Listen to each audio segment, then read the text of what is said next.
What's up, everyone? It's your boy Ray, and I am here in my trusty garage once again to talk about some more UFC 251 news, even though the event just passed and we've already talked about it so much.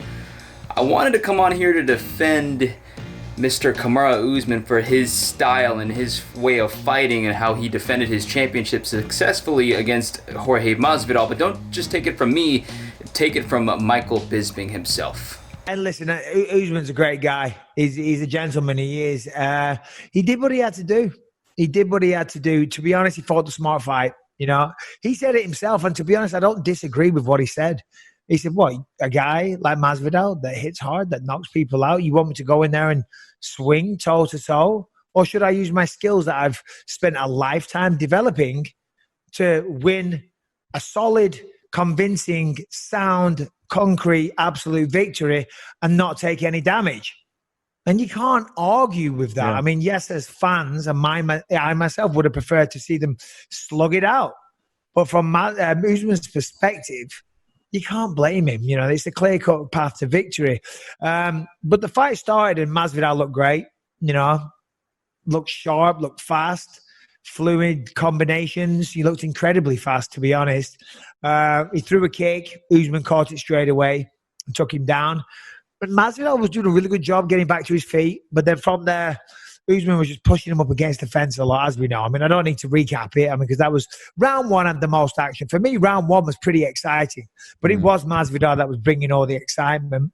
But Usman was a spoiler. That's what he did. He spoiled it. He spoiled it to his favor, right? And there's nothing wrong with that. It is what it is. That's what he does. He's a wrestler. He's going to take him down. He's not going to stand in the strap. Listen, against Covington, it was an exciting fight because Covington can wrestle like a motherfucker. Usman can wrestle like a motherfucker. So what are they going to do? Fucking spend up so much energy trying to take each other down that isn't going to be successful, or try and exercise their perceived striking advantage, which they both thought they had. So they tried striking, and it was a lot of fun. But against, you know, in this matchup, Usman knew. He said, I'm the better wrestler. I can take this guy down all day and control him, not take damage, walk out of it unscathed, without the brain damage that we were talking about earlier, still be able to go see his kids without being covered in cuts and bruises and injuries that might keep him out for a long, long time. So it sounds like I'm making excuses for him. I'm not. I'm just, you know, he said it and he's right. It is smart. But in the long run, it won't help his star power. It will not help his star power. But I guess he may be one of those guys that people want to see get beat. You know, and that can be powerful. It will take a lot, right? So it's going to take, if you look at his record in the UFC, a lot of decisions. He's got the knockout of Colby was recent, but you know, decisions. Got a knockout of Sergio Moraes, then a few more decisions in a row. Decisions. Yeah, a lot of decisions on his record, and you can have that style. You can go out there and win decision after decision. You have to fight perfect fights.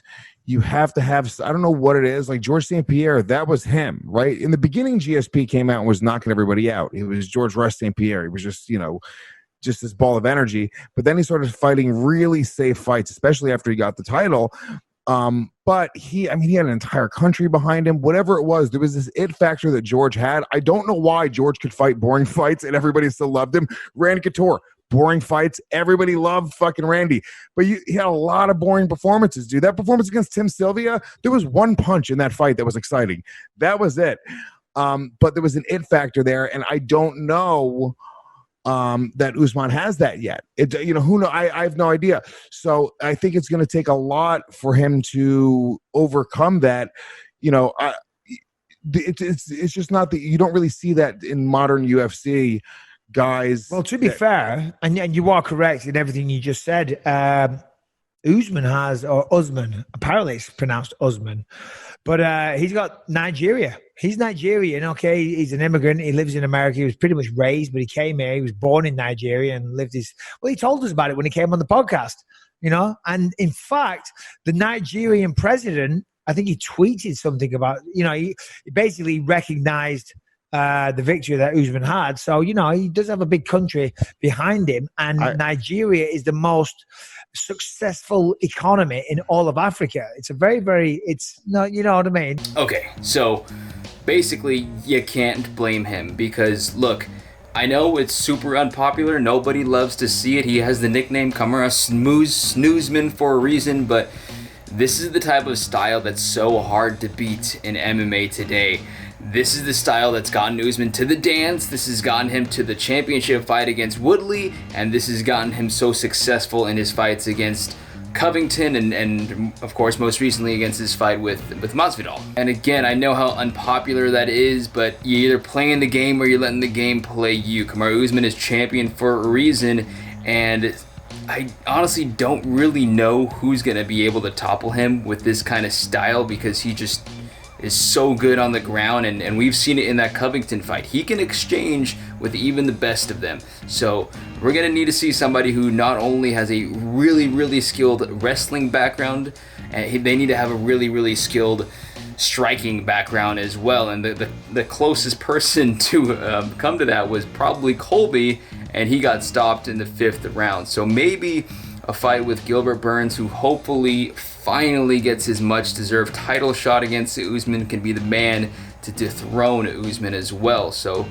we shall see. Time will tell. But again, we got to stop the hate for Usman. Is his style boring? Sure, I guess so. But I mean, again, it's gotten him to the dance. It's gotten him this far.